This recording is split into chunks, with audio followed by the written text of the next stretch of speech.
Cinema అయిన మహా Maruti talkies cinema ముచ్చట్లకు స్వాగతం. నేను మిస్టర్ బి. నా మాట సూటిగా ఉంటుంది, మాట క్లియర్ గా ఉంటుంది. వీడియో టాకీస్ రాజా ఇప్పుడు మ్యాటర్లోకి వెళ్దాం. ఈ సంవత్సరం సంక్రాంతి పండుగ భలే పసందుగా జరిగిందిలే. అబ్బా అబ్బా అబ్బా, ఏం సీజన్ అబ్బా ఇది. పండుగను పురస్కరించుకుని విడుదలైన 4 సినిమాలు సీజన్ అడ్వాంటేజ్ ని బ్రహ్మాండంగా వాడుకున్నాయి. నాన్నక ప్రేమతో, డిక్టేటర్, ఎక్స్ప్రెస్ రాజా, సోగ్గాడే చిన్ని నాయన, ఈ 4 సినిమాలు కూడా వాటి టార్గెటెడ్ ఆడియన్స్ ని మంచిగా ఎంటర్టైన్ చేసి దండిగా కలెక్షన్ లో రాబట్టుకున్నాయి. సినిమా ప్రేమికులు 4 సినిమాల్ని ఎంజాయ్ చేసేశారు. ఆ పైన ఎవరికి వీలు చిక్కిన దాన్ని బట్టి వాళ్ళు, ఎవరి ఇష్టాన్ని బట్టి వాళ్ళు 2 సినిమాలని 3 సినిమాలను కూడా ఎంజాయ్ చేసిన సందర్భాలు ఈ పండగ రోజుల్లో కనిపించాయి. బేసిక్ గా జనాలందరూ కూడా పండగ సందడిలో సినిమాలను కూడా భాగం చేసేసుకున్నారు. అలానే పండగ సెలవులకి వీకెండ్ కూడా తోడైంది. కంటిన్యూస్ గా 4 days 5 days హాలిడేస్ దొరికినాయి అందరికీను. మామూలు వీకెండ్స్ లోనే సినిమాలకి ఓ రకమైన ఊపు ఉంటుంది. ఇక పండగ దానికి వీకెండ్ కలిసి రావడం, బాక్స్ ఆఫీస్ దగ్గర టికెట్ల కోసం దేత్తడి పోచమ్మగుడి జరిగిపోయి 4 సినిమాలు కలెక్షన్ల సంబరాన్ని జరిపేసుకున్నాయి. ఆల్మోస్ట్ ఈ 4 మూవీస్ కూడా డిస్ట్రిబ్యూటర్స్ ఆ సినిమాల మీద పెట్టిన పెట్టుబడుల్లో సగభాగాన్ని ఫస్ట్ వీకెండ్ లోనే వెనక్కి తెచ్చేసినట్టు రిజల్ట్స్ అందుతా ఉన్నాయి. పండగ సెలవుల వరకు అయితే ఈ సినిమాలతో బిజినెస్ చేసిన వాళ్ళు,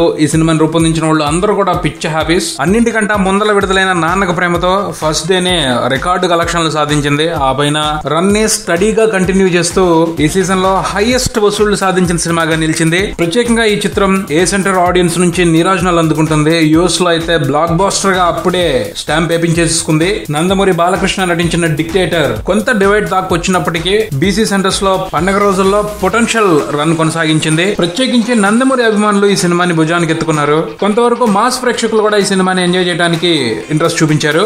ఫస్ట్ వీకెండ్ లో దాదాపు 12 కోట్ల వరకు వసూలు చేసినట్టు రిపోర్ట్స్ అందుతున్నాయి. తర్వాత ఎక్స్ప్రెస్ రాజా, ఈ సినిమాలో ఉన్న కంటెంట్ వర్గాలతో సంబంధం లేకుండా అన్ని వర్గాల సినిమా ప్రియుల్ని అమితంగా ఆకట్టుకుంటూ మంచి రన్ కొనసాగిస్తుంది బాక్స్ ఆఫీస్ దగ్గర. బేసిక్ గా ఈ సినిమాలో ఉన్న కామెడీని ఆడియన్స్ బాగా ఎంజాయ్ చేస్తున్నారు. ఫుల్ రన్ మీద ఈ సినిమా తప్పకుండా మంచి లాభాలు తీసుకుంటుంది అని ట్రేడ్ నమ్మకంతో ఉంది. కింగ్ నాగార్జున సోగ్గాడే చిన్ని నాయన సినిమాతో ఫ్యామిలీ ఆడియన్స్ మనసులను దోచుకుంటూ సూపర్ రన్ ని కొనసాగిస్తున్నాడు బాక్స్ ఆఫీస్ దగ్గర.